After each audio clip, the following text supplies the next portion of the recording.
अस्सलामु अलैकुम वरहमतुल्लाहि वबरकातुह। इन्नल हम्दुलिल्लाह नहमदुहु व नस्तईनुहु व नस्तगफिरुहु व नऊज़ु बिल्लाहि मिन शुरूरि अनफुसिना व मिन सय्यिआति अअमालिना। मन यहदिहिल्लाहु फला मुदिल्ल लहु व मन युद्लिल फला हादिय लहु व अशहदु अन ला इलाहा इल्लल्लाहु वहदहु ला शरीका लहु व अशहदु अन्न मुहम्मदन अब्दुहु व रसूलुहु सल्लल्लाहु तआला अलैहि व अला आलिहि व सहबिहि व सल्लम तस्लीमान कसीरा। अम्मा बाद। सम्मानित भातृमंडলী, আল্লাহ রাব্বুল আলামিনের প্রশংসা এবং প্রিয় নবী সাল্লাল্লাহু আলাইহি সাল্লামের উপর সালাতু সালামের পর আজ সোমবার 4 জিলহজ 1445 হিজরি মোতাবেক 10 জুন 2024 আমাদের ধারাবাহিক আলোচনা সহিহুল বুখারীর এই দিনগুলিতে হয়ে আসছে। আমরা আলহামদুলিল্লাহ কিতাবুল হজ 27টি পর্বে শেষ করেছি। তারপরে উমরার 3টি পর্ব, তারপরে হজ উমরা এহরাম সংক্রান্ত আরও 4টি পর্ব, আর তারপরে ফাজাইলুল মদিনা, মদিনার ফজিলত সম্পর্কে 2টি পর্বে সহিহ বুখারীর হাদিসগুলি আমরা শেষ করেছি। আলহামদুলিল্লাহ এর মাধ্যমে কিতাবুল হজ শেষ হয়েছে, তার আগে যাকাত শেষ হয়েছে, আর সালাত তাও শেষ হয়েছে, আর সিয়াম আমরা আগেই করে নিয়েছিলাম, যদিও এখানে সহিহ বুখারীতে সিয়ামের পর্বটি এই হজের পরে এসেছে। অর্থাৎ এখন শুরু হবে কিতাবুস সওম।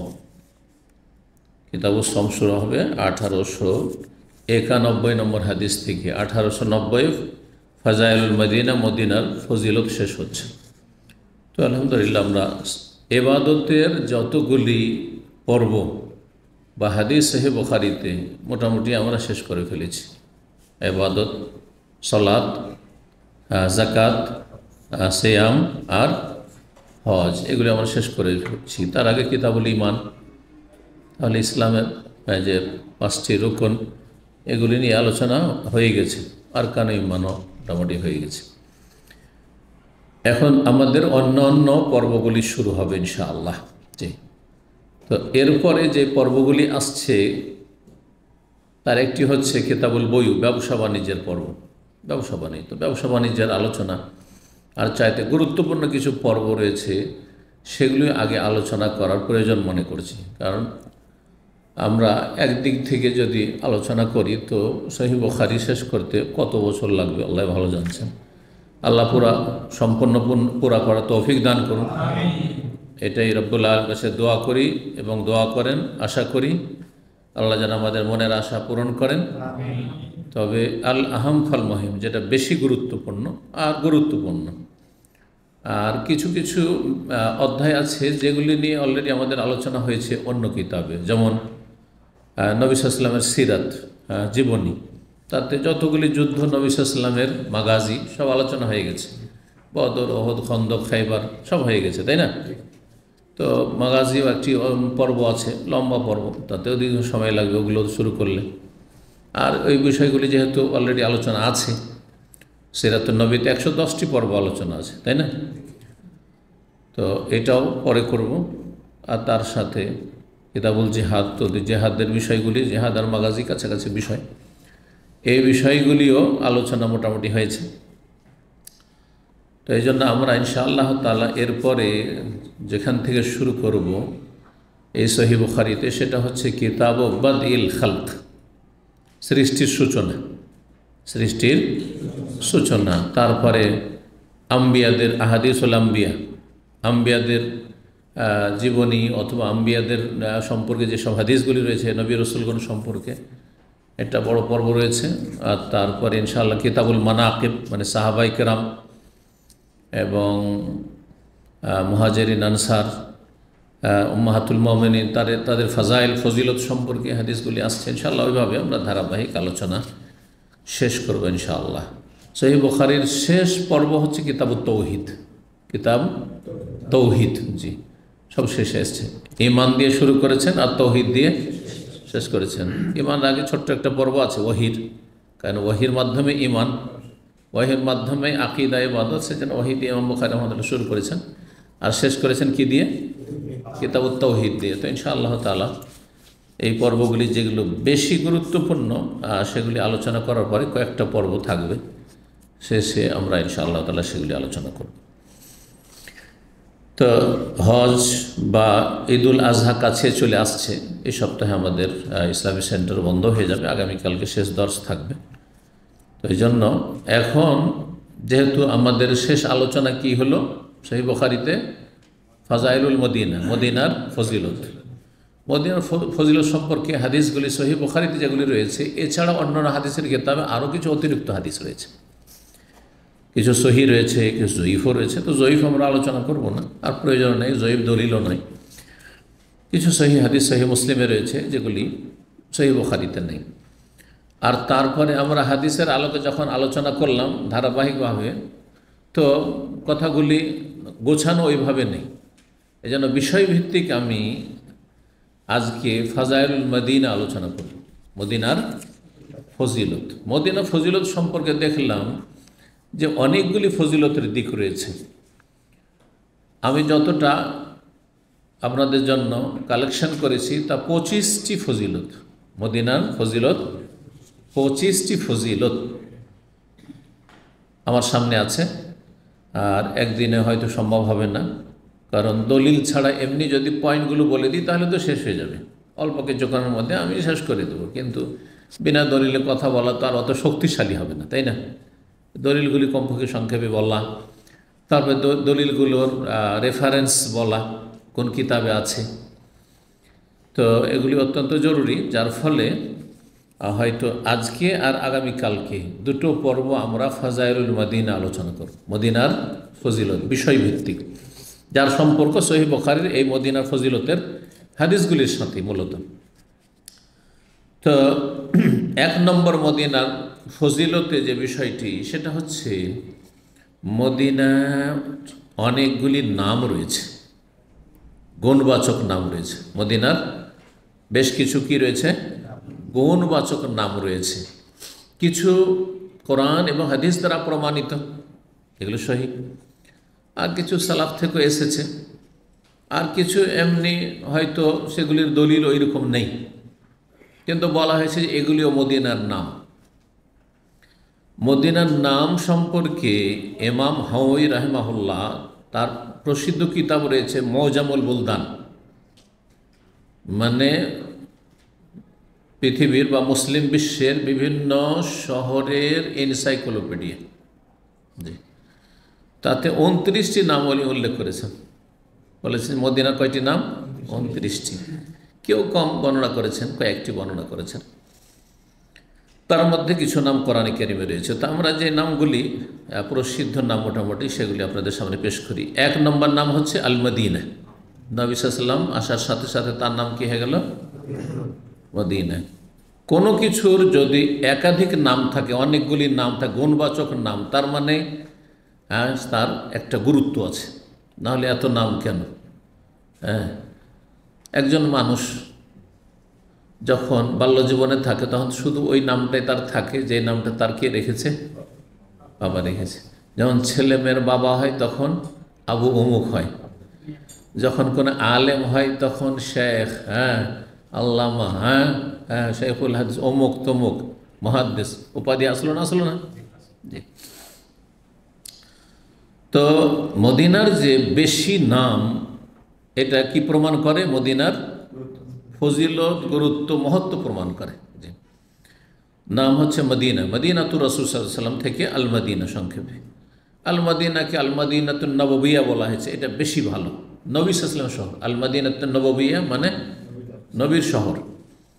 আর আল মদিনাতুল মুনাওয়ারা বলা জায়েজ, কিন্তু সুফিরা বলে অন্য সেন্সে, আর আমরা বলবো কোরআন সুন্নাহর অনুসারীরা আমার অন্য সেন্সে। আল মদিনাতুল মুনাওয়ারা, মুনাওয়ারা কথাটি নূর থেকে, তাই না? আলোকিত, যা আলোকিত হয়েছে, এমন শহর যা আলোকিত শহর। কিসের মাধ্যমে? নবী সাল্লাল্লাহু আলাইহি ওয়াসাল্লামের দাওয়াতের মাধ্যমে, নবী হিজরতের মাধ্যমে, নবী সাল্লাল্লাহু আলাইহি ওয়াসাল্লামের পদার্পণের মাধ্যমে, নবী সাল্লাল্লাহু আলাইহি ওয়াসাল্লামের দাওয়াত তাওহীদ সুন্নাতের মাধ্যমে আলোকিত হয়েছে। তো এটা হচ্ছে সুন্নাহভিত্তিক নামের ব্যাখ্যা। আর বেদাতি সুফিদের ব্যাখ্যা হচ্ছে মদিনাতুল মুনাওয়ারা বিকবরি রসুল, রাসূলুল্লাহ সাল্লাল্লাহু আলাইহি ওয়াসাল্লাম কবর থাকার কারণে আলোকিত। এটা বেদাতি গন্ধ আসছে, কথা বোঝা গেছে না? দেখেন, একই নাম কিন্তু আপনি যদি ওইভাবে ব্যাখ্যা করেন তাহলে সুন্নাহভিত্তিক ব্যাখ্যা করলেন আপনি, আর এইভাবে যদি ব্যাখ্যা করেন তো আপনার মধ্যে বেদাতের গন্ধ আসছে। এখান থেকে তখন শুরু হয়ে যাবে যে কবরের মাধ্যমে যখন আলোকিত, তো কবর থেকে কিছু পাওয়া যেতে পারে, চলে গেল তখন বেরুলিবি আকিদা, মাজারি আকিদাই চলে গেল তখন। বুঝছেন? কবরের কাছে পাশে গিয়ে দোয়া করলে স্পেশাল সে দোয়া হবে, হ্যাঁ, আল্লাহর কাছে দোয়া করছে। আর তার চাইতে মারাত্মক হচ্ছে সরাসরি রাসূলুল্লাহ সাল্লাল্লাহু আলাইহি ওয়াসাল্লামের কাছে দোয়া করছে, যে দরখাস্ত করছে। তো মদিনা। দ্বিতীয় নাম তাইবা। তাইবা, জি, তাইবা নাম প্রসিদ্ধ এখনও নাম, জি। আর তাবা, তাবা নাম সহিহ বুখারীতে পড়লেন হাদিস, জি। আর একটি নাম হচ্ছে আরদুল হিজরা, হ্যাঁ, হিজরতের ভূমি। আরদুন মানে ভূমি, জমিন, হিজরতের ভূমি, যেখানে নবী সাল্লাল্লাহু আলাইহি ওয়াসাল্লাম সাহাবায়ে কেরামগণ মক্কাতে হিজরত করেছেন। এটার অপর নাম দারুল হিজরা, আরদুল হিজরা বা দারুল হিজরা। দার মানে ঘর। এর নাম হচ্ছে কয়টি হয়ে গেল? 5টি হয়ে গেল তাহলে না? দারুল হিজরা, আরদুল হিজরা দিয়ে। 6 নম্বর নাম হচ্ছে আদ-দার, শুধু দার, মানে এটি হচ্ছে আল্লাহ রাব্বুল আলামিন স্পেশাল ঘর, স্পেশাল ঘর, স্পেশাল নগরী। দার নগরীকে বলা হয়, মহল্লাকে বলা হয়। দূর, দারের বহুবচন, দূর মানে মহল্লা। তো আল্লাহ রাব্বুল আলামিন সূরা হাশর ওয়াল্লাযিনা তাবাওয়াউ দারা ওয়াল ঈমান, আদ-দার বলেছেন। যারা এই আনসারীদের প্রশংসা করতে আল্লাহ বলেছেন, যারা এই মদিনার দার, দারুল ঈমান, এটা দার, এখানে যারা আশ্রয় নিয়েছে, বসবাস করেছে, তো এর নাম একটি দার, শুধু দার। ওয়াল্লাযিনা তাবাওয়াউ দারা, শুধু কোরআনে আদ-দার বলা হয়েছে। আর আরেকটি হচ্ছে দারুল ঈমান, হ্যাঁ, ঈমানের নগরী, ঈমানের ঘর, সেটি। কয়টি হয়ে গেল? 7টি হয়ে গেল মনে হয়, 7টি। আরেকটি হচ্ছে দারুস সুন্নাহ, হ্যাঁ, সুন্নাহর এটি হচ্ছে কেন্দ্রভূমি, জি, সুন্নাহর কেন্দ্র, তাওহীদ সুন্নাহর কেন্দ্র, দারুস সুন্নাহ। আরেকটি হচ্ছে দারুস সালাম বা দারুস সালামা। আরেকটি হচ্ছে কুব্বাতুল ইসলাম, হ্যাঁ, ইসলামের গম্বুজ, হ্যাঁ, কুব্বাতুল ইসলাম। এই নামগুলি অনেকে বর্ণনা করেছেন। এর প্রাচীন নাম ছিল ইয়াসরিব, যা সূরা আহজাবে অন্যদের কথা আর উদ্ধৃতি দিয়ে আল্লাহ বর্ণনা করেছেন।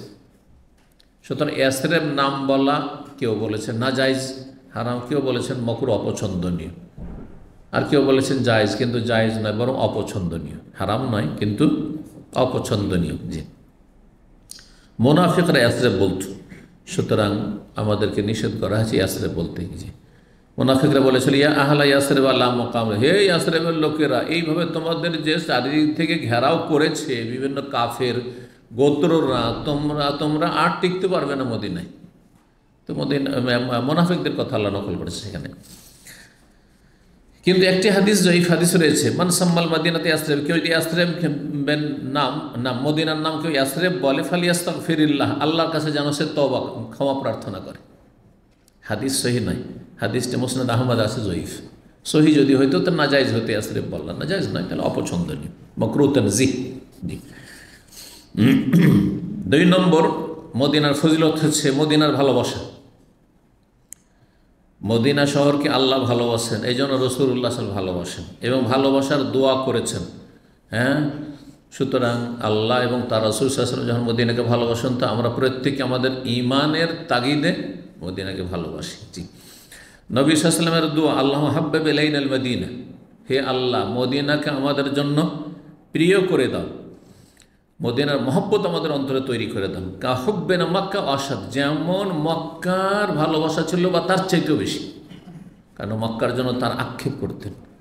মাতৃভূমি ছেড়ে এসে মানুষ দূরে চলে আসলে অনেক সময় আক্ষেপ হয়, কি জীবন, আত্মীয় স্বজন, ছোটোবেলার বন্ধু বান্ধব, হ্যাঁ, খালাতো ভাই, মামাতো ভাই, চাচাতো, কোথায় তাদের সাথে দেখা সাক্ষাৎ হচ্ছে, তাই না? যুগ যুগ ধরে দেখা সাক্ষাৎ হচ্ছে না, জি। নবী সাল্লাল্লাহু আলাইহি ওয়াসাল্লামের হাদিস সহিহ বুখারীতে পড়েছেন যে যখনই মদিনার বাড়িঘরগুলি, দেয়ালগুলি দেখতে পেতেন, তখন উটনিকে দ্রুত তাড়াইতেন। কোনো ছোট বাহনে থাকলেও, হ্যাঁ, কি করতেন, নাড়া দিতেন যাতে করে একটু জলদি চলে। সহিহ বুখারীতে হাদিস রয়েছে, 1886 নম্বর হাদিস।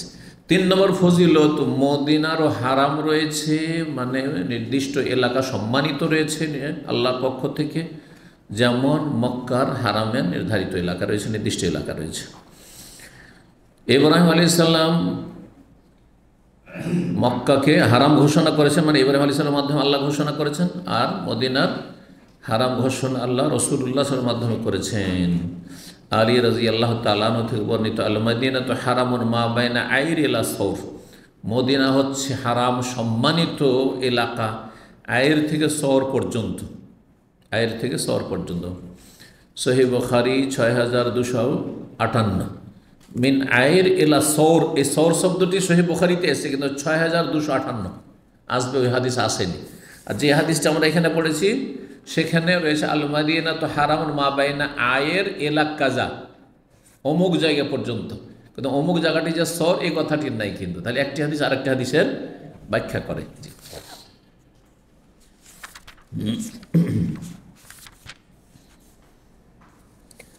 আল মাদিনাতু হারামুন মিন কাজা ইলা কাজা রয়েছে 1867 নম্বর হাদিস। আর একটি হাদিস রয়েছে আল মাদিনাতু, আলী রাদিয়াল্লাহু তাআলা 1870 নম্বর হাদিস, আমরা যেটি ফাজাইলে মদিনা পড়ি, আল মাদিনাতু হারামুন মা বাইনা আয়ের ইলা কাজা, এই জন্য বলেছেন আয়েরও বলা হয়েছে আর আয়ের। তাহলে এই হাদিসটিতে সহিহ বুখারীর যে 6258, তাতে বলা হয়েছে আল মদিনাতু হারামুন মা বাইনা আইর, আয়েরও আলিফ দিয়ে আর আইর দুটোই এই পাহাড়ের নাম। আর এলা সৌর, সৌর জি, একটি শহরের বা একটি দেশের বিভিন্ন নাম থাকতে পারে, আছে না নেই? আছে। কলকাতা উদাহরণ দিই, কলকাতার আর একটি নাম হচ্ছে কলিকাতা, জানেন না? কলিকাতা। আর একটি নাম জানেন? ক্যালকাটা, ইংরেজি। হ্যাঁ, কিন্তু এখন আর চলে না লেখা, ওটা বাদ দিয়ে বসে বাংলাতে লিখতে হবে, এই জন্য ক্যালকাটা নিষিদ্ধ এখন লেখা, উঠে গেছে। আচ্ছা, তারপরে উর্দু ভাষীরা, হিন্দি ভাষীরা কি বলতো? কলকাতা। হ্যাঁ, আচ্ছা, দিল্লি, দিল্লি, দিল্লি। তারপরে না, নয় দিল্লি তো নয়া পুরাতন হয়ে এটার নাম একটা হয়েছে এমনি, কিন্তু দিল্লির নাম দিল্লি, ইংরেজিতে এল আগে, দিল্লি। আর আরবিতে দেহলি, এর জন্য শাহুলিউল্লাহ মুহাদ্দিস দেহলভি বলা হচ্ছে, দেহলভি। দেহলি আগের যুগে মুসলিম আমলের নাম ছিল, দেহলি নাম ছিল। ইংরেজরা এসে ওটা করে দিল, হাঁকে পরে করে লামকে আগে করে দিল্লি করে দিল। আর এমনিতে শহরের নাম হচ্ছে দিল্লি। ইন্ডিয়া, হিন্দ, ভারত, হ্যাঁ জি, হিন্দুস্তান, এতগুলির নাম থাকতে পারে জি। চিটাগাং, চট্টগ্রাম, ময়মনসিংহ, ময়মনসিংহের নাম জানেন? আর একটা নাম কি? হ্যাঁ, ময়মনসিংহ তো বললাম। হ্যাঁ, ময়মনশাহী। এই না, মাশাআল্লাহ জানে, আমি জানছি। হ্যাঁ, না দেখেও আর পাস করে জানেন না। হ্যাঁ, তো ওই রকমই আয়ের আর আয়ের জি, পাহাড়টার নাম। পাহাড় এটি যে মিকাতের মসজিদ তার বাম দিকে করে সামনে রয়েছে, বিশাল পাহাড়। আর সর পাহাড়ের কথা বলেছি। তাহলে হয়ে গেল মদিনার নির্দিষ্ট এলাকা হচ্ছে হারাম। আর হারাম মানে সম্মানিত এলাকা, এলাকার গাছ কাটা যাবে না, এইসব এলাকা পশু পাখি যেগুলো শিকারি সেগুলো শিকার করা যাবে না, ইত্যাদি ইত্যাদি। 4 নম্বর ফজিলত হচ্ছে ফেরেশতার দ্বারা সুরক্ষিত, ফেরেশতা পাহারায় নিযুক্ত রয়েছেন মদিনার। সুতরাং এখানে দাজ্জাল প্রবেশ করতে পারবে না। প্লেগের মহামারী, সব মহামারী নয়, মহামারীর আরবি হচ্ছে ওবা, ওবা করোনাও। ওবা যে কোনো এমন রোগ যাতে মানুষ ধাড়াধাড় মরে যায়, হ্যাঁ, অসুস্থ হচ্ছে আর মরছে, আক্রান্ত হচ্ছে আর মরছে, এটাকে ওবা বলা হয়, মানে মহামারী। মহামারী যাতে অনেক লোক, হ্যাঁ, মানুষ মারা যায় তাকে মহামারী বলে। কিন্তু মহামারীর বিশেষ মহামারী হচ্ছে তাউন, প্লেগ। তো প্লেগ প্রবেশ করবে না। এই জন্য এখানে অনেকের সংশয় ছিল যে হাদিস আছে তাউন প্রবেশ করবে না, তো মদিনায় কী করে করোনা হইল? আবার কিছু জাহিল বক্তারা মদিনায় করোনা হইতে পারে না। আবার আরও জাহিল, এর চাইতে বড় জাহিল বলতে নামাজি লোক যে উজু করে নামাজ পড়ে তাকে কোনোদিন করোনা আক্রান্ত হইতে পারে না সে। তো এসব মূর্খ আসলে, কথা বুঝতে পেরেছেন? সংসারী তাহলে নিরসন হয়ে গেল যে তাউনের মতো বিশেষ মারাত্মক মহামারী রয়েছে, যেটা তাউন আরবিতে, সেটার নাম হচ্ছে প্লেগ। হ্যাঁ, সেটা প্রবেশ করবে না মদিনায়। জি, অন্য জায়গায় লোক আক্রান্ত হইতে পারে। তো মদিনা সুরক্ষিত রয়েছে। 1881 নম্বর হাদিস আপনারা পড়েছেন। তারপরে শাম দেশ থেকে যখন মক্কা মদিনায় আক্রমণ করার জন্য আসবে একটি সেনাবাহিনী জালেম, তাদেরকে আল্লাহ বাইদা নামক স্থান, মদিনার বাইদা নামক স্থানে, যে বাইদা জুলহলিফার মসজিদের পাশে উঁচু এলাকা, যেটা সে বাইদার উঁচু জায়গায় উঠতেন, নবী সাল্লাল্লাহু আলাইহি ওয়াসাল্লাম তালবিয়া উচ্চস্বরে পাঠ শুরু করতেন। জি, যখন তার উস্ত্রি বাইদা নামক স্থানে তাকে নিয়ে চলমান হইল, তখন তিনি তালবিয়া পাঠ করলেন, হাদিসে রয়েছে। জি, তো এখানে ওই সেনাবাহিনী, জালেম সেনাবাহিনীকে আল্লাহ কী করবেন? মাটিতে ধসিয়ে দিয়ে ধ্বংস করবেন। হাদিসে রয়েছে, সহিহ মুসলিমের হাদিস, এটি বুখারীতে নেই, সহিহ মুসলিম 5131। ইয়াউযু আয়োজন বিল বাইতে, কোনো আশ্রয় গ্রহণকারী আশ্রয় গ্রহণ করবে বাইতুল্লাহ। হ্যাঁ, বাসুন, তখন সেনাবাহিনী পাঠানো হবে তার উপর আক্রমণ করার জন্য। ফাইদা কানু বেবাইদা ইল মদিনা, মদিনার বাইদা নামক স্থানে যখন ওই জালেম সেনাবাহিনী আসবে আক্রমণ করার জন্য, খোসে বা বহিম, তখন তাদেরকে মাটিতে ধসিয়ে দেওয়া হবে, মাটিতে ধসিয়ে পুঁতে দেওয়া হবে। আল্লাহ ধ্বংস, ভূমিকম্প দিয়ে। 5 নম্বর ফজিলত, তা হচ্ছে মদিনায় সারা পৃথিবী থেকে দিন, ইমান, ইসলাম সংকুচিত হয়ে চলে আসবে। দিন যখন, ইমান, ইসলাম যখন সংকুচিত হবে, তাহলে দিনের জ্ঞান, এলেম চর্চা, বড় বড় আলেম মদিনায় থাকবে, দুনিয়া ধীরে ধীরে জাহেল হইতে লাগবে দিন সম্পর্কে। আর এর পূর্বাভাস পাওয়া যাচ্ছে বর্তমানে সারা পৃথিবীতে। দিনের যদি গভীর জ্ঞান হাসিল করতে হয়, তাহলে মদিনায় লেখাপড়া করতে হবে, সহি জ্ঞান যদি হাসিল করতে হয়। এটা পূর্বাভাস চলে আসছে ওই অবস্থাটি। জি, তো নবী সাল্লাল্লাহু আলাইহি ওয়াসাল্লামের হাদিস, এই হাদিস তো পড়েছেন, সহিহ বুখারী 1876 নম্বর হাদিস, এই ফাজাইলে মদিনাতে এসছে, সুতরাং সেই হাদিস বর্ণনা করার প্রয়োজন নেই। 6 নম্বর ফজিলত হচ্ছে মদিনাবাসীর ফজিলত। মদিনাবাসী সম্মানিত আল্লাহর কাছে, এবং মদিনায় বসবাসের ফজিলত রয়েছে। প্রথম সারির মদিনাবাসী এই ইসলামের ইতিহাসে কারা? আনসার। আর আনসাররা আশ্রয় দিলেন কারাকে? মুহাজিরিনকে। তাহলে মুহাজিরিন আনসাররা হচ্ছেন মদিনার প্রথম বাসিন্দা, প্রথম লাইনের বাসিন্দা। হুম আসহাবু রাসূলিল্লাহ, তারা রাসূলুল্লাহ সাল্লাল্লাহু আলাইহি ওয়াসাল্লামের সাহাবী। আমানু বিহি, তারা নবীর প্রতি ঈমান নিয়েছিলেন, ও আওয়াও নবীকে আশ্রয় দিয়েছিলেন এই আনসারীরা। ওনাসার, তার সর্বাত্মক সাহায্য করেছেন, রক্ত ঝরিয়েছেন, হ্যাঁ, জীবন কোরবানি করেছেন। তার সাথে এবং তারপরেও জেহাদ করে, তার সাথেও জেহাদ করেছেন, তারপরেও জেহাদ আল্লাহ রাস্তায় চালিয়ে গেছেন জান মাল দিয়ে, এবং নবী সাল্লাল্লাহু আলাইহি ওয়াসাল্লাম তার নির্ভেজাল অনুসরণ করেছেন। তাদেরকে আল্লাহ নামকরণ করেছেন ইসলামের নাম, মুহাজিরিন আনসার। ওয়াস-সাবিকুনাল আউয়ালুনা মিনাল মুহাজিরিন ওয়াল আনসার, আল্লাহ বলেছেন। এবং তাদের সম্পর্কে আল্লাহ ভবিষ্যৎবাণী করেছেন যে তারা জান্নাতে যাবে। জি, জান্নাতে যাবে, সূরা তাওবার আয়াত নম্বর 100। জি, তারা যাবে, এবং তাদেরকে যারা ভালোবাসবে তারাও, কারণ যারা ভালোবাসবে সত্যিকার, তারা তাদের অনুসারী হবে, হ্যাঁ, তাদের বিরোধী হবে না, তাদের সাথে শত্রুতা রাখবে না, রাফিদ, শিয়া এবং তাদের অনুসারীদের মতো। এবং তাদের উপরে যারা সন্তুষ্টি প্রকাশ করবে এবং সন্তুষ্টির দোয়া দেবে, রাদিয়াল্লাহু আনহুম বলবে, তাদের পথের পথিক হবে।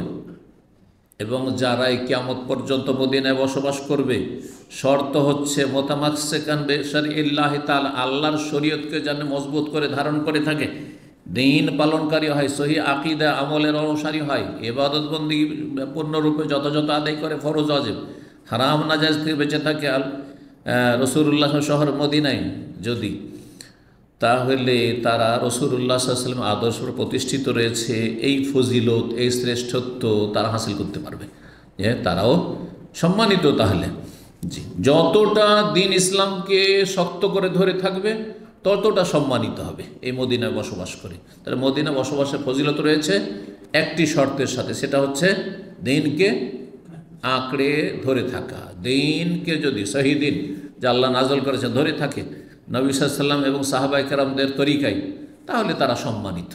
কিন্তু তাদের বিপরীত পথের পথিক বেদাতি সুফি অথবা রাফেজি শিয়া যদি মদিনায় বসবাস করে তারা লাঞ্ছিত, হ্যাঁ তারা লাঞ্ছিত, অভিশপ্ত তারা। জি। 7 নম্বর ফজিলত, মদিনার প্রথম সারির সাহাবায়ে কেরাম হচ্ছেন যারা সেখানে ছিলেন আগে থেকে এবং মুহাজির যারা হিজরত করে তাদেরকে আশ্রয় দিয়েছেন তারা হচ্ছেন আনসার, তাই না? আনসারীদের ফজিলত সম্পর্কে বিশেষ হাদিস রয়েছে। হব্বুল আনসার, আনসারীদেরকে ভালোবাসার তাগিদ করেছে রাসূলুল্লাহ সাল্লাল্লাহু আলাইহি ওয়াসাল্লাম। ঈমানের লক্ষণ হচ্ছে আনসারীদেরকে ভালোবাসা, আর মুনাফিকের লক্ষণ হচ্ছে আনসারীদের সাথে বিদ্বেষ রাখা। আল আনসার লা ইউহিব্বুহুম ইল্লা মুমিন, নবী সাল্লাল্লাহু আলাইহি ওয়াসাল্লাম বলছেন আনসারীদেরকে ভালোবাসবে একমাত্র মুমিন মুসলিম। ওয়ালা ইউবগাযু ইল্লা মুনাফিক, আর যারা তাদের সাথে দুশমনী শত্রুতা করবে তারা হচ্ছে মুনাফিক। ফামান আহাব্বাহুম আহাব্বাহুল্লাহ, যারা আনসারীদেরকে ভালোবাসবে তা আল্লাহ তাদেরকে ভালোবাসবেন। ওমান আবগাযাহুম আবগাযাহুল্লাহ, যারা তাদের সাথে বিদ্বেষ রাখবে সাহাবায়ে কেরামদের সাথে, মুহাজিরিন আনসারদের সাথে, আল্লাহ তাদের সাথে বিদ্বেষ রাখবেন। সহিহ বুখারী 3499 যেটি আসবে, এবং সহিহ মুসলিম 110। জি। 8 নম্বর ফজিলত, রাসূলুল্লাহ সাল্লাল্লাহু আলাইহি ওয়াসাল্লাম মদিনাবাসীকে কষ্ট দিতে কঠোরভাবে নিষেধ করেছেন। আর যদি কেউ মদিনাবাসীকে কষ্ট দেয়, মানসিক হোক, শারীরিক হোক, আর্থিক হোক, কোনো দিক থেকে হোক, পারিবারিক হোক, তাহলে আল্লাহর আযাবের সম্মুখীন হবে। আল্লাহ পাকড়াও করবেন তাদেরকে, আল্লাহ ধরবেন তাদেরকে। হাদিস সহিহ মুসলিম 2426, রাসূল বলছেন লা ইউরিদু আহাদুন আহলাল মাদিনাতি বিসু, কোনো ব্যক্তি যদি মদিনাবাসীর সাথে খারাপ আচরণের ইচ্ছা করে, শুধু ইচ্ছা করে, খারাপ করতে পারলো না হয়তো, ইল্লা আযাবাহুল্লাহু ফিন্নার যাওবার রাসাস, তাহলে আল্লাহ তাকে জাহান্নামের আগুনে কি করবেন? গলিয়ে দিবেন। কেমন? যেমন সীসাকে গলিয়ে দেওয়া হয় আগুনে জ্বালিয়ে, সীসার মতো করে।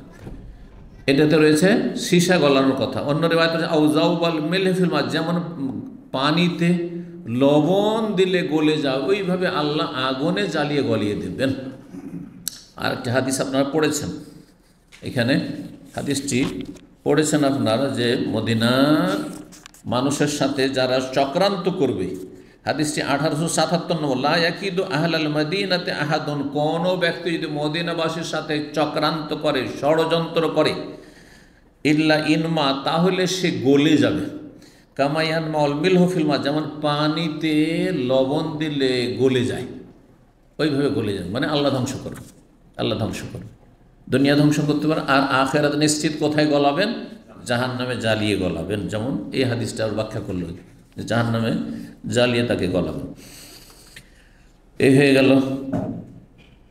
আরেকটি হাদিস রয়েছে মুসনাদ আহমদে, হাদিসটি সহিহ, মুসনাদ আহমদের হাদিস, মান আখাফা আহলাল মাদিনাতি যুলমান, কেউ যদি মদিনাবাসীকে অন্যায়ভাবে ভয় দেখায়, শুধু ভীত সন্ত্রস্ত করে।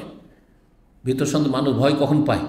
দুশমন মেরে দিবে, বাড়ির উপর আক্রমণ করে দিবে, হ্যাঁ চুরি ডাকাতি করে নেবে, লুটপাট করে নেবে, হ্যাঁ মানুষকে দেখলে যখন ভয় লাগে তার মানে কোনো একটা ভয় আছে।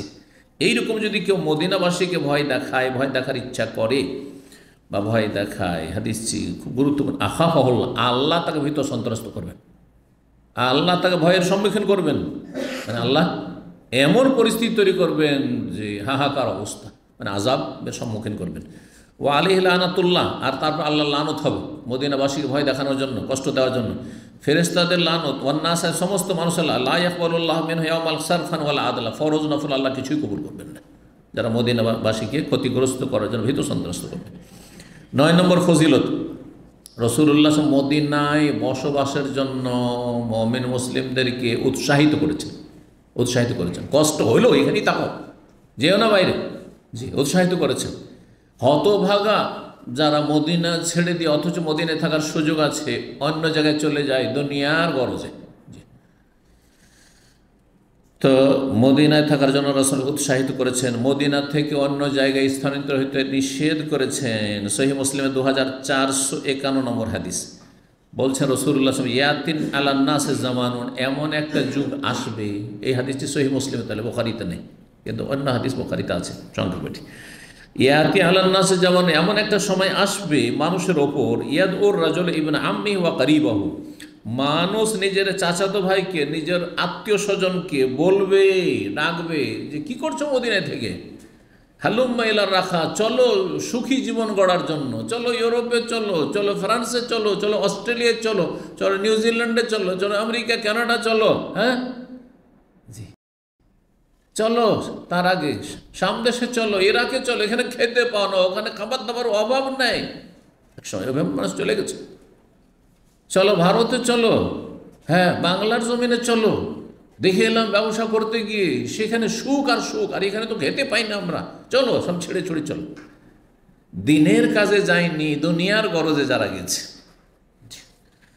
বলছেন রাসূলুল্লাহ সাল্লাল্লাহু আলাইহি সাল্লাম যে এমন একটা যুগ আসবে আত্মীয় স্বজন সবকে ডাকবে, কেউ ঘুরে এলো ওই সব দেশ, আর সেখানকার সুখের সুবিধা, সুখ শান্তি আর সুবিধা ওই সব ফ্যাসিলিটি দেখে এসছে।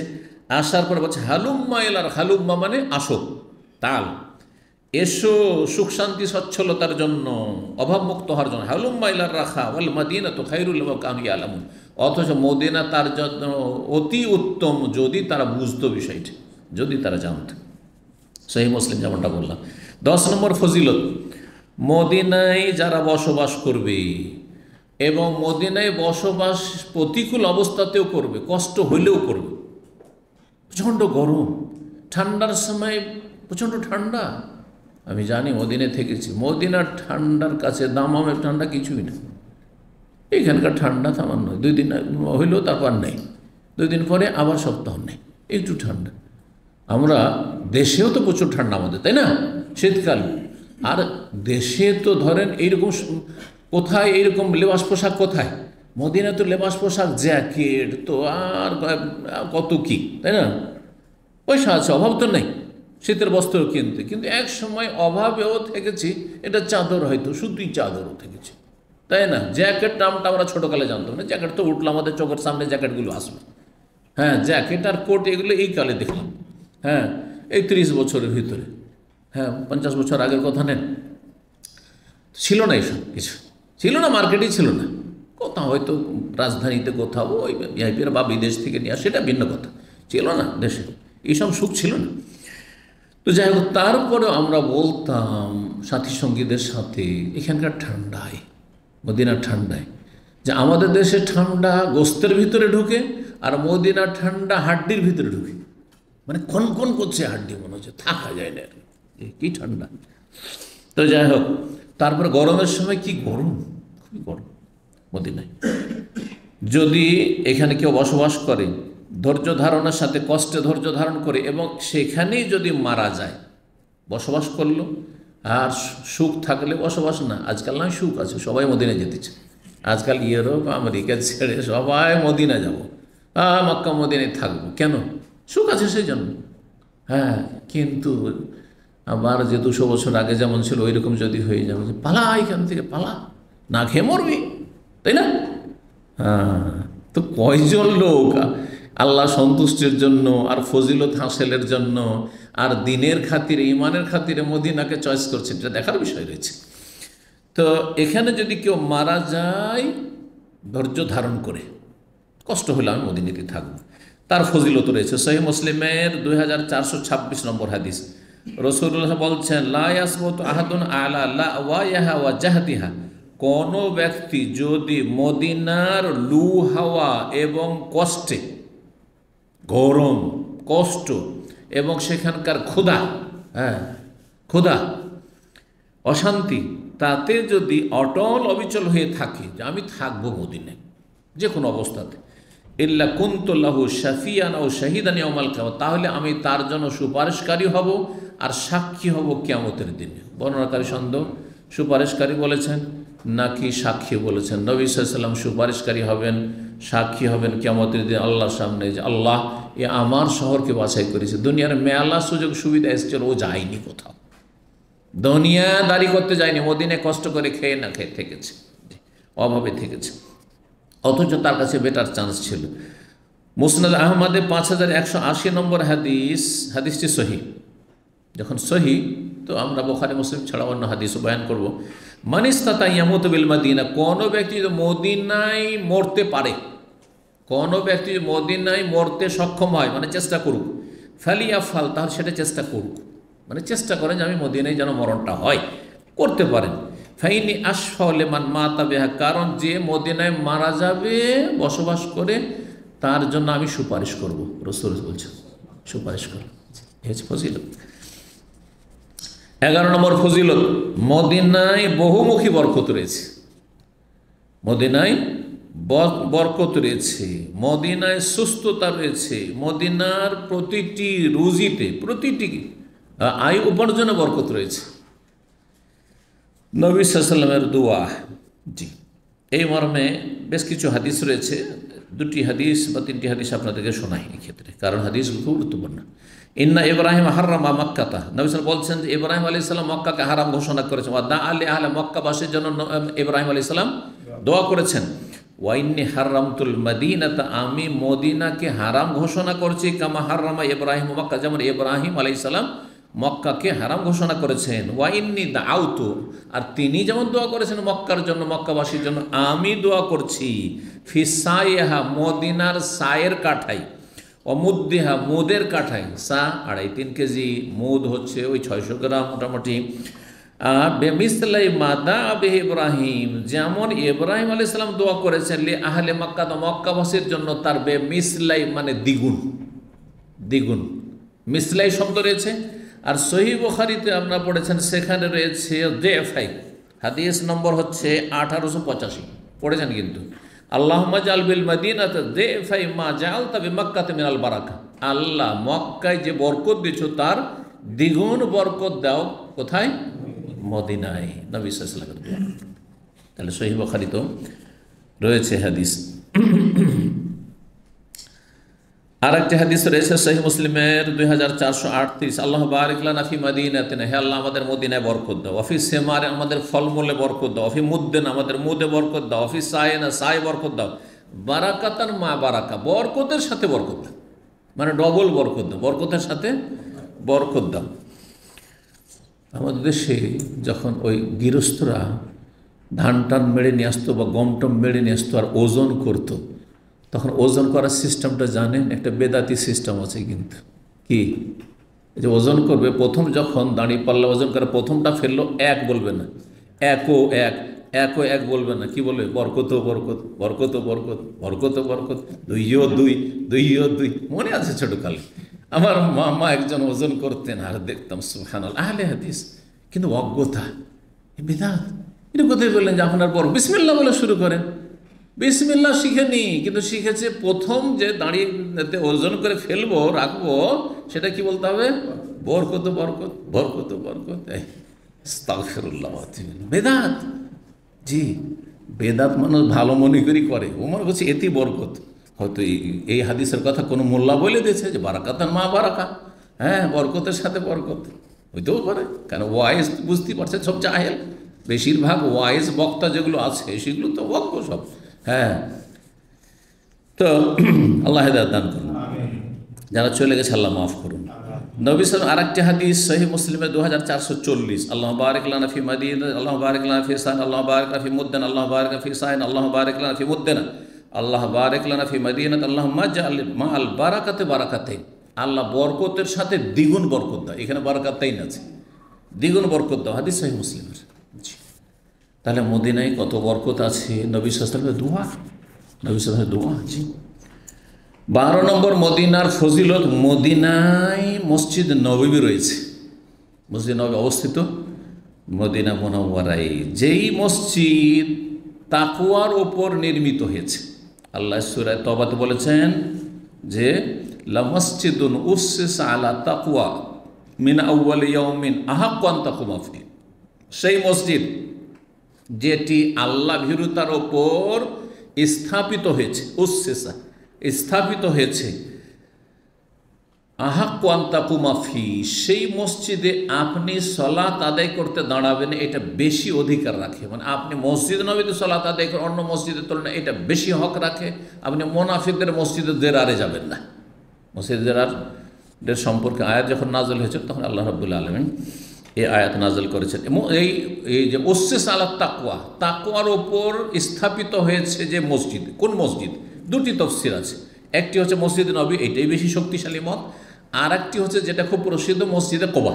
মসজিদে কোবা কিন্তু শক্তিশালী মত হচ্ছে এটি। দুটি তাকওয়ার উপর নির্মিত হয়েছে, কিন্তু এক নম্বর হচ্ছে মসজিদ নববী আর দুই নম্বরে হচ্ছে মসজিদে কোবা। মসজিদে কোবার ফজিলত নিঃসন্দেহে মসজিদে নববীর চাইতে বেশি নয়। জি, তো এই ছিল। নবী সাল্লাল্লাহু আলাইহি সাল্লামকে যখন সাহাবীরা জিজ্ঞাসা করলেন যে উসসিসা আলা তাকওয়া, তাকওয়ার ওপর স্থাপিত মসজিদ কোনটি, কাল হুয়া মসজিদি হাজা, সেটি হচ্ছে আমার এই মসজিদ। হাদিস তাহলে স্পষ্ট। 13 নম্বর ফজিলত, 13 নম্বর ফজিলত মসজিদে নববীর। তো জানলে যে মসজিদে নববী মদিনায় থাকাটাই একটা মদিনার ফজিলত। মসজিদ নববী সেখানে থাকাটাই হচ্ছে, আর তাকওয়ার ওপর স্থাপিত হওয়াটাই একটা ফজিলত। আর 13 নম্বর, এই মসজিদের বেশ কিছু ফজিলত এখন বর্ণনা করব। তার মধ্যে এই 13 নম্বর যেটি পয়েন্ট সেটি হচ্ছে মসজিদে নববীতে সালাত আদায় করলে 1000 গুণে বর্ধিত হয় অন্য মসজিদের তুলনায়। কত গুণে? 1000। 50,000-এর হাদিস বেদাতিরা শোনায়, সেই হাদিসটি সহি নয়। জি, আর কেউ কেউ 1000 কমও বলেছেন, হ্যাঁ কিছু দলিল পেশ করেছেন, কিন্তু 1000 হাদিস সহি। জি, এই মর্মে হাদিস সহি বুখারীতে রয়েছে 1116, সহি মুসলিমে 2470। সলাতুন ফি মসজিদি হাজা, আমার এই মসজিদে সলাত আদায় করা খায়রুম মিন আলফে সলাতিন, 1000 সলাতের চাইতে উত্তম। হ্যাঁ, 1000 সলাতের চাইতে। এক ওয়াক্ত মসজিদ নববীতে, অন্য জায়গায় 1000 ওয়াক্ত। এক রাকাত সমান অন্য জায়গায় 1000 রাকাত। ফিমাস, অন্য মসজিদের তুলনায়, মিনাল মাসা ইল্লাল মসজিদ আল হারাম, তবে মসজিদে হারাম ব্যতিক্রম। মসজিদে হারামে 1 লক্ষ গুণ ফজিলত রয়েছে অন্যান্য মসজিদের তুলনায়। তাই অন্যান্য মসজিদের তুলনায় 1 লক্ষ গুণ, তাহলে মসজিদ নববীর তুলনায় 1 লক্ষ নয়। তাহলে এবার বুঝতে পেরেছেন? হাদিস বললাম যে সহিহ বুখারী মুসলিমে রয়েছে। 14 নম্বর, এই মসজিদ নববীর বৈশিষ্ট্য হচ্ছে যে মসজিদ নববীতে অসংখ্য ফেরেশতারা সারা পৃথিবী থেকে ভ্রমণ করে ফিরে আসেন প্রতিটি মুহূর্তে। কিসের জন্য? রাসূলুল্লাহ সাল্লাল্লাহু আলাইহি ওয়াসাল্লামকে উম্মতের পক্ষ থেকে সালাম পৌঁছাইতে। যত সালাম পৃথিবীতে পাঠ হয়, বেদাতি সালাম বাদ দেন, সুন্নতি সালামটাকে ধরেন। কারণ যখনই সালাম পাঠ হয় মনে করেন যে তাহলে বেদাতিরা মহফিল করে, মিলাদ মহফিল, ইয়া নবী সালাম আলাইকা, ওগুলি পৌঁছায়। এ বেদাতি দরুদ পৌঁছাবার জন্য আর মিলাদ মহফিল হাজির হয়ে ওগুলো নাকি পৌঁছাবে? না না না, প্রতিটি সলাতে, প্রত্যেক সলাতে, ফরজ হোক আর সুন্নত নফল হোক, আত্তাহিয়াত পড়ছেন না পড়ছেন না? কি বলছেন? আসসালামু আলাইকা আইয়ুহান নবিয়্যু ওয়া রাহমাতুল্লাহি ওয়া বারাকাতুহু, আসসালাম রাহমাতুল্লাহ ওয়া বারাকাতুহু।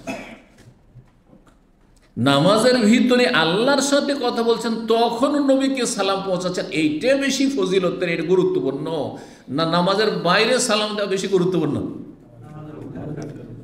যুক্তিতে বুঝেন, হ্যাঁ কমন সেন্সে বুঝেন যে নামাজের ভিতরে যেখানে দুনিয়ার কারো সাথে কথা বলা যাবে না, একমাত্র আল্লাহর সাথে, সেখানে নবীকে বলছেন না ফরজ একবারে, আত্মায়াত না পড়লে নামাজই হবে না, রোকন। কেউ যদি আত্মায়াত না পড়ে ভুলেও যায় তার সালাত হবে না। রোকন যদি ভুলেও যায় সালাত হবে না। আর প্রত্যেক সালাতে কি রয়েছে? আত্মায়াত রয়েছে। বরং 4 রাকাত 3 রাকাত বিশিষ্ট সালাতে 2 বার করে আত্মায়াত, আসসালামু আলাইকা আইয়ুহান নবী ওয়া রাহমাতুল্লাহি ওয়া বারাকাতুহু বলছেন। যখনই বললেন ফেরেশতা ট্যুর করছে, সাইয়াহিন, সাইয়াহ বলা হয় ট্যুরিস্টকে, আজকাল সিয়াহা যে বলা হচ্ছে, ট্যুরিজমকে বলা হচ্ছে সিয়াহা। জি, ভ্রমণ করতে আছে, এরা সাথে সাথে দৌড় দিয়ে আসলো মসজিদ নববীতে, ছুটে এসে নবী সাল্লাল্লাহু আলাইহি ওয়াসাল্লামের কবরের কাছে এসে পৌঁছে দিল। এই মর্মে হাদিস রয়েছে মুসনাদ আহমদে, নাসাইতে, ইবনে হিব্বান মুস্তাদরাক, হাদিসটি সহিহ। সহিহুল জামে 2174 নম্বর, আল্লামা আলবানী হাদিসটি সহিহ বলেছেন। ইন্না লিল্লাহি মালায়েকাতান সাইয়াহিন, আল্লাহর অনেক ফেরেশতা ভ্রমণকারী রয়েছে, ইউবাল্লিগুনি মিন উম্মাতিস সালাম, আমার উম্মতের সালাম আমাকে পৌঁছে দেয়। যে যেখানে সালাম বলছেন, যে যেখানে সালাম বলছেন। মসজিদে প্রবেশ করলেন, আর একটা সুন্নতিগুলি দেখা, একটা তো ফরজ রুকুন দেখাইলাম নামাজের ভিতরে, তাই না? এমনকি সুন্নত নামাজ হইলেও আত্মায়াত পড়া ফরজ, ঠিক কিনা? আপনার সুন্নত নামাজ হবে, নফল নামাজ হবে যদি আত্মায়াত না পড়েন, তো সেখানে ফরজ। মসজিদে ঢুকছেন তখন বিসমিল্লাহ, হ্যাঁ, ওয়াসসালাতু ওয়াসসালামু আলা রাসূলিল্লাহ, সালাম বলছে। আর এমনি নফল সালাত সালাম তো আছেই। হ্যাঁ, আল্লাহু সাল্লি ওয়া সাল্লিম আলা নবিয়িনা মুহাম্মদ। জি, নবী সাল্লাল্লাহু আলাইহি ওয়াসাল্লাম বলেছেন, লা তাজালু বুয়ুতাকুম কুবুরা, তোমাদের বাড়িগুলিকে কবরে পরিণত করে দিও না, মানে কবরের মধ্যে করে, কবরের উপরে নামাজ পড়া যেমন জায়েজ নয় তেমন করে দিও না। ওয়ালা তাজালু কবরি ঈদান, আমার কবরকে এই মেলা বানিয়ে নিও না। হ্যাঁ, যেমন পীরদের সুফিদের কবরে অরস মেলা হচ্ছে ওইরকম করে দিও না। ওয়াসাল্লু আলী, আমার উপর সলাৎ পেশ করিও, ফাইন্না সলাতাকুম তাবলুগুনি হাইসু কুনতুম, যেখানে তোমরা থাকো না কেন তোমাদের সলাৎ আমার কাছে পৌঁছে। যখন সলাৎ পৌঁছে তো সালামও পৌঁছে। সলাৎ সাল্লু আলাইহি ওয়া সাল্লিমু তাসলিমা, দুটোই হুকুম আল্লাহ করেছেন সূরা আহজাবে, সলাৎ সালামের। হাদিস আবু দাউদে রয়েছে, হাদিসটি সহিহ। 15 নম্বর ফজিলত হচ্ছে এই মসজিদ নববীকে কেন্দ্র করেই, যে মসজিদ নববী অবস্থিত মদিনা মুনাওয়ারায়, যে পৃথিবীর 3টি মসজিদ ছাড়া অন্য কোথাও নেকির আশায় সফর করা, এবাদতের আশায় সফর করা জায়েজ না। আমি যাচ্ছি রিয়াজে এবাদত বন্দি করতে, জেদ্দায় এবাদত করতে, জায়েজ না। বাইতুল মোকাররমে যাচ্ছি আমি এবাদত বন্দি করার জন্য, বেশি নেকি পাবো সেই জন্য, জায়েজ। হ্যাঁ, দিল্লির জামে মসজিদে যাচ্ছি আমি তুরস্কের সেই জামে মসজিদে যাচ্ছি, জায়েজ না? জায়েজ না, নেকির আশায় জায়েজ না। হ্যাঁ, এমনি দেখতে যাচ্ছি, আমার দেখার একটা শখ আছে যে মুসলিম শাসন আমলে যে মসজিদগুলো আছে প্রাচীন ইতিহাস, সেগুলো দেখবো, সেই জন্য স্মৃতি, মুসলিমদের স্মৃতিগুলো, সেটা আলাদা কথা আপনার। কিন্তু নেকির আশায় কোথাও যাওয়া, 3 মসজিদ ছাড়া কোনো মসজিদ জায়েজ নয়। 3 মসজিদের একটি হচ্ছে আল মসজিদুন নবী, মসজিদ নবী, সহিহ বুখারী 1115 আর সহিহ মুসলিমে 2475। 16 নম্বর ফজিলত মসজিদ নবীর আরেকটি বৈশিষ্ট্য হচ্ছে যে মসজিদ নববীতে কোনো ওস্তাদ, শিক্ষক, সেটা কোরআনের হোক, কোরআনের তাফসির হোক, আর দিনের কোনো ফিকহ জ্ঞান দিচ্ছে, হাদিস পড়াচ্ছে, অথবা কোনো তালেবে ইলম যদি মসজিদে নববী বসে এলেম হাসিল করে অথবা এলেম দান করে, তাহলে সেই ব্যক্তি মুজাহিদ এবং হাজি সাহেবের সমান সওয়াব পাবে। মসজিদ নববীতে, মসজিদ নববীতে যদি কেউ এলেম শিখে বা শিখায়, তাহলে সেই ব্যক্তি মুজাহিদ বা হাজি সাহেবের সমান সওয়াব পাবে। নবী সাল্লাল্লাহু আলাইহি ওয়াসাল্লামের হাদিস, মান জা মসজিদি হাজা, যে ব্যক্তি আমার এই মসজিদে আসলো, লাম ইয়াতি ইল্লা লিখাইরিন, সে এসেছে কিসের জন্য? কোনো কল্যাণের জন্য। ইউআল্লিমুহু, হয় সে শিখাতে এসছে, আও ইয়াতাআল্লাম, অথবা শিখতে এসেছে। কল্যাণ শিখতে এসছে মানে কি? এলেম। আর কোন এলেম হচ্ছে কল্যাণ? দিনের জ্ঞান। হ্যাঁ, কোরআন, হাদিস, তাফসীর, ফিকহ, মাসলা মাসাইল, আকীদা ইত্যাদি, তাওহীদ, যা কিছু শিখুক না কেন, কোরআনের তাজবিদ, কোরআনের হেফজ, সবই শামিল তাতে। জি, কোরআনের হেফজেই যদি এই ফজিলত হয়, তাহলে কোরআনের অর্থ বুঝলো যে আল্লাহ আমাকে কি বলছেন, মানব জাতি কি বলছেন, আমি জানবো, জানার পর নিজে আমল করবো, অন্যদেরকে বলবো, এতে আরও বেশি ফজিলত। অনেকে মনে করে শুধু হাফেজের ফজিলত, হাফেজ চাইতে আলেমের ফজিলত অনেক বেশি। কারণ যেই ব্যক্তি হাফেজ, লোকে যদি বলেন যে আপনি যা মুখস্থ করেছেন আমাদেরকে দাওয়াত দেন, পারবে? ক্ষমতা আছে? কিছু বুঝে বলছে আমি তো মুখস্থ করেছি, কোরআন শোনাইতে শুরু করবো। হাফেজ সাহেব কোরআন তেলাওয়াত শুনিয়ে দেবে, আর আপনাদের সামনে কোরআন শুনলে আপনারা মাশাআল্লাহ মাশাআল্লাহ, সৌদ জমিল, খুব সুন্দর, মাশাআল্লাহ, তেলাওয়াত সুন্দর, কিন্তু কি পেলেন? আল্লাহ কি বলেছেন কিছু বুঝলেন না। কিন্তু আলেম একটি আয়াত যদি শুনে, ওয়াকিমিস সালাহ, সালাত কায়েম কর, হ্যাঁ, ওয়ালা তাকরাবুজ জিনা, জিনার কাছে যেও না। কথা বোঝা গেছে না? অতি হয়তো হেদায়েত হয়ে গেলেন, আপনার মধ্যে এই দোষ ছিল।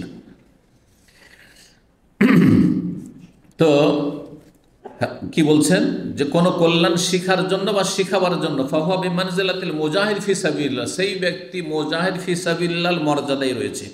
ওমান যা লিগাইরি যালিকা, আর কেউ যদি অন্য গরজ আসে, মসজিদে নববী এসছে কিসের জন্য?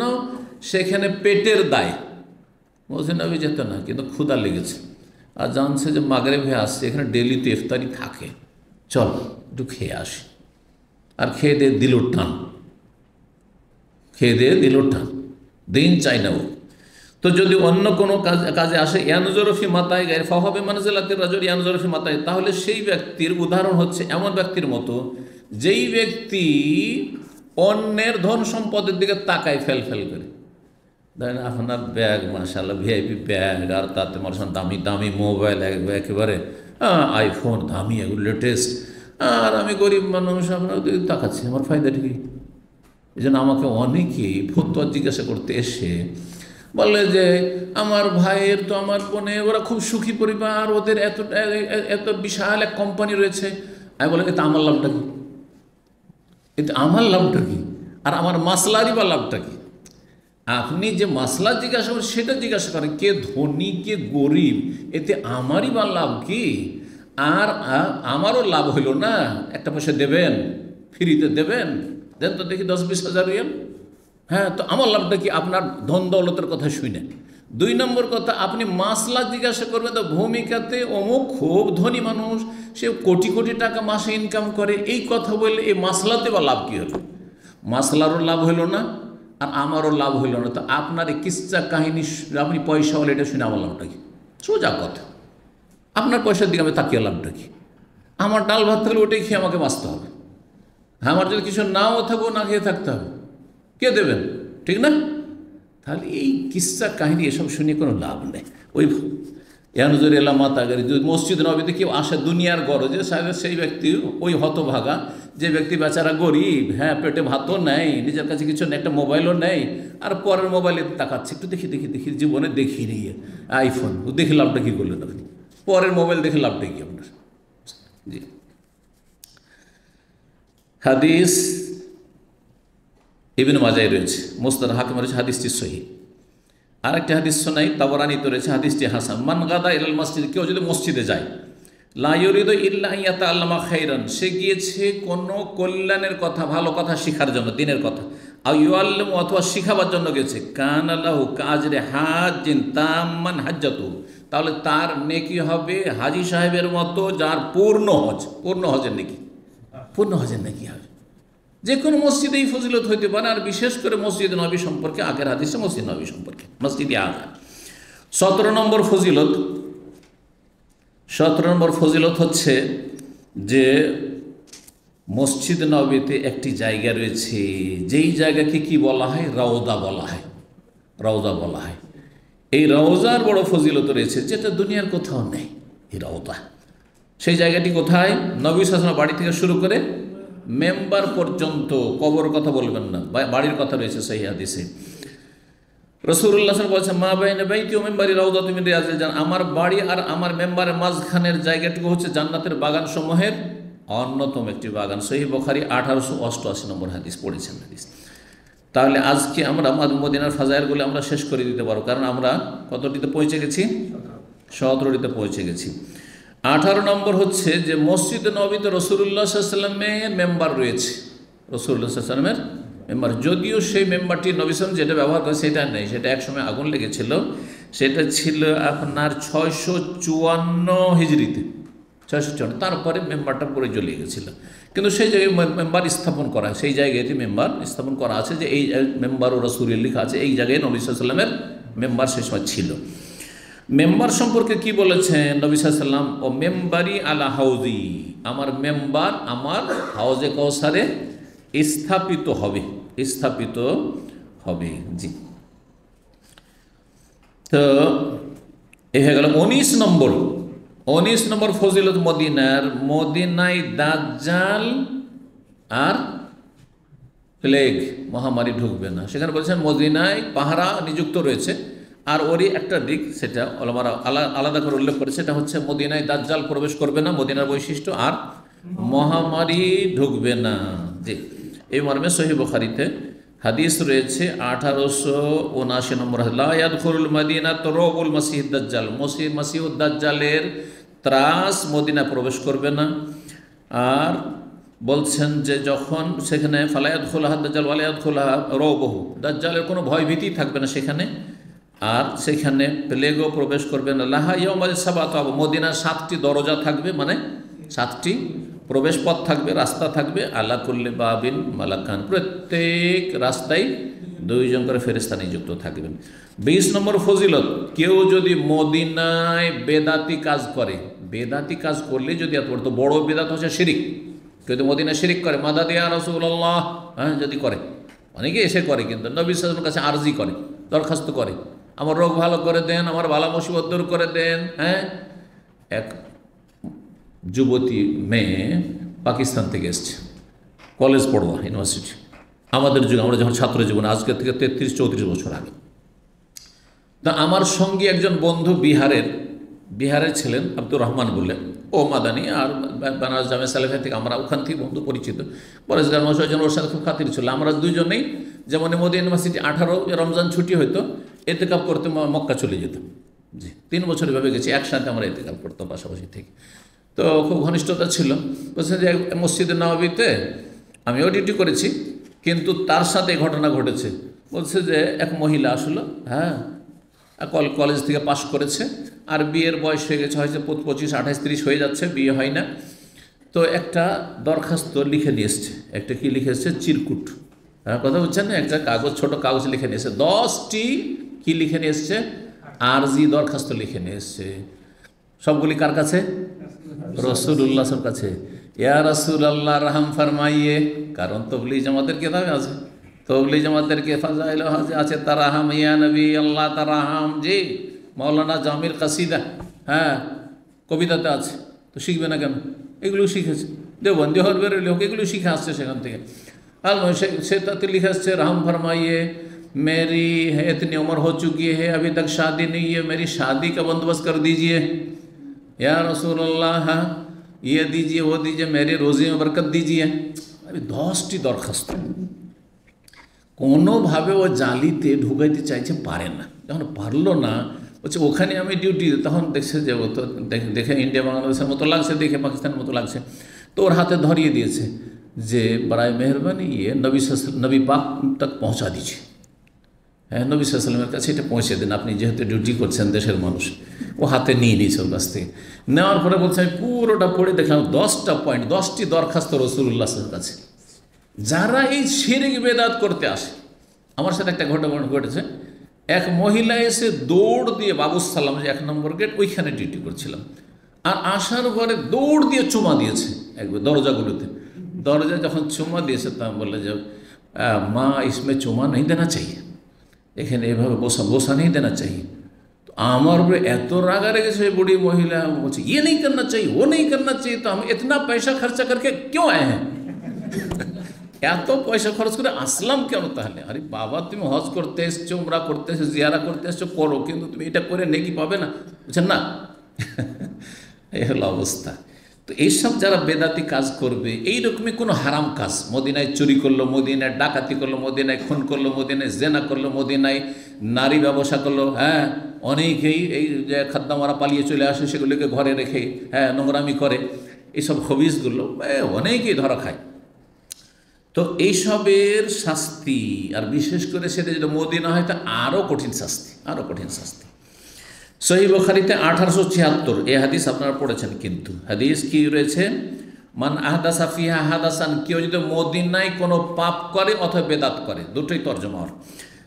আওয়া মহদেসান, অথবা কোনো বেদাতিকে আশ্রয় দেন। মদিনায় কোনো পীর এসছে, আর আপনি আপনার বাসাতে নিয়ে গিয়ে খাওয়াচ্ছেন, আপনি যে চলেন আর হোটেলে বিল দেবেন, চলেন এক টাইম আমার বাড়ি খান, আমার বাসায় খান, নিয়ে যাচ্ছেন আপনি।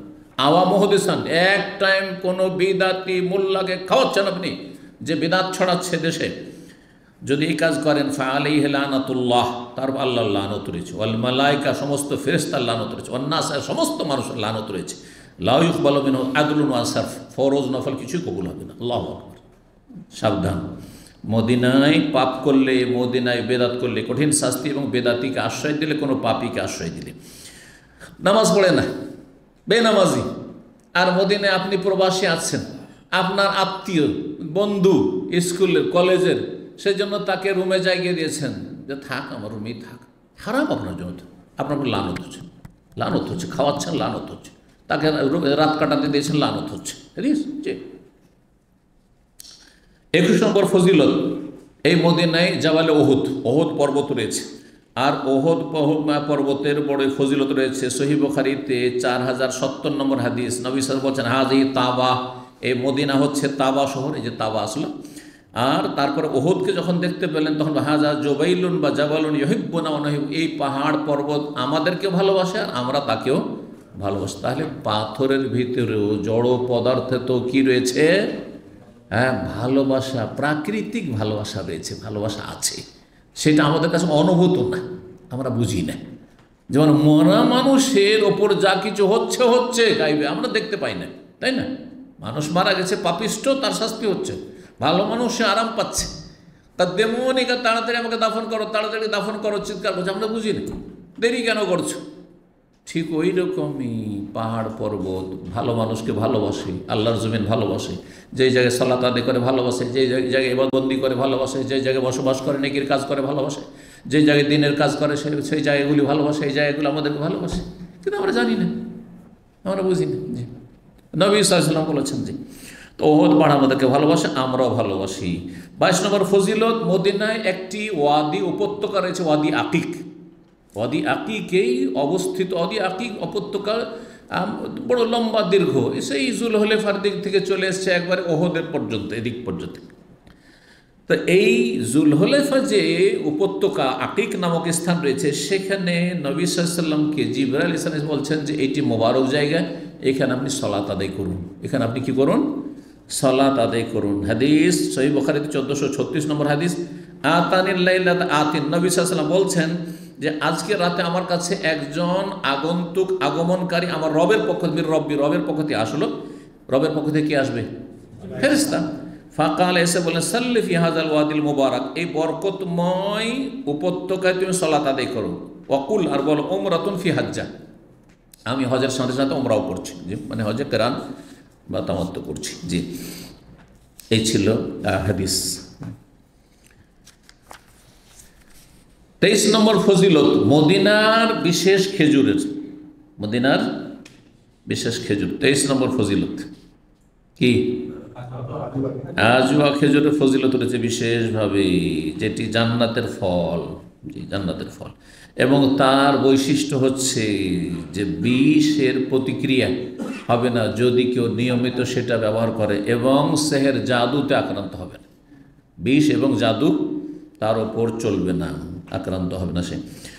রাসূলুল্লাহ সাল্লাল্লাহু আলাইহি ওয়াসাল্লাম, মান তাসাব্বাহা কুল্লা ইয়াউমিন বিসাব'i তামারাতিন আজওয়া, কোনো ব্যক্তি যদি সকাল সকাল বাসি পেটে 7টি আজওয়া খেজুর খায়, লাম ইয়াযুররু ফি যালিকাল ইয়াউমি সুম্মুন ওয়ালা সার, সেই দিন, যেই দিন করবে, যেই দিন খাবে, যেই দিন 7টি খেজুর বাসি পেটে সকালবেলা খাবে, সেই দিন তাকে কোনো বিষ অথবা কোনো সেহের জাদু ক্ষতিগ্রস্ত করতে পারবে না, ক্ষতি করতে পারবে না। সহিহ বুখারীতে 5025 নম্বর, সহিহ মুসলিমে 3614 নম্বর হাদিস। জি, কয়টি হলো? 23টি হয়েছে। 24 নম্বর মদিনার ফজিলত হচ্ছে যে মদিনা খারাপ পাপিষ্ট লোকদেরকে, চরিত্রহীন লোকদেরকে ছাঁটাই করে দেয়, ছাঁটাই করে দেয়।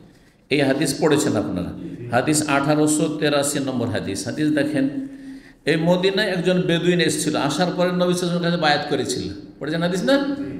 মুসলমান হলো, আর তারপরে সে মুসলমান হয়ে গিয়েছে, আর জ্বর হয়ে গেছে তাকে। জ্বর হওয়ার কারণে সে অসন্তুষ্ট হয়ে গেছে, না এটা মদিনায় আসার কারণে এটা হইল। অনেকে শয়তান এভাবে গোমরাহ করে। আর সেই জ্বরে আক্রান্ত অবস্থায় বলছে, আকিলনি বায়াতি ইয়া রাসূলুল্লাহ, আল্লাহ রসুল, আমি আমার বায়াতকে উড্র করতে চাই, আমার বায়াতকে উঠিয়ে নেন, আপনি বাতিল ঘোষণা করেন। 3 বার করে নবী সাল্লাল্লাহু অস্বীকার করলেন। তখন সেই লোকটি চলে গেল, মদিনা থেকে রাগ করে বেরিয়ে চলে গেল। তখন নবী বলছেন, আল মাদিনাতু কাল কির, মদিনা হচ্ছে হাঁফরের মতো। তানফি খাবাসাহা, হাঁফর কি করে? লোহার যেগুলো ময়লা আবর্জনা মরিচা সেগুলিকে দূর করে। ও তানসাউ তাইয়্যিবাহার, ভালো খাঁটি নিখুঁতটাকে সে রেখে নেয়, সুরক্ষিত করে। ঠিক এই হচ্ছে ফজিলত। মদিনা খারাপ লোকদের বসবাস নেই, খারাপ লোকদেরকে মদিনা সেখান থেকে ছাঁটাই করে দেবে, দূরে করে দেবে, তাড়িয়ে দেবে। জি, তাতে হয়তো আল্লাহর হেকমতে বিলম্ব হতে পারে, খারাপ লোক দীর্ঘদিন থাকছে, কিন্তু স্থায়ীভাবে আল্লাহ খারাপ লোককে রাখবে না। 25 নম্বর সর্বশেষ ফজিলত হচ্ছে মদিনার, যে মদিনায় মরণের আকাঙ্ক্ষা করা শরীয়ত সম্মত। মদিনা মরণের ফজিলত যখন পেলেন, তো যদি আপনি আকাঙ্ক্ষা করেন যে আল্লাহ আমার মওতটা যেন মদিনায় হয়, করা যাবে না? যাবে না? করা যাবে। জি, দলিল 1890 নম্বর হাদিস, এই ফাজাইলে মদিনা সহিহ বুখারীর সর্বশেষ হাদিস। ওমর রাদিয়াল্লাহু তাআলা আনহু বলতেন, আল্লাহ মারযুকনি শাহাদাতান ফি সাবিলিক, আল্লাহ তোমার রাস্তায় আমাকে শহীদের মর্যাদা দান করো।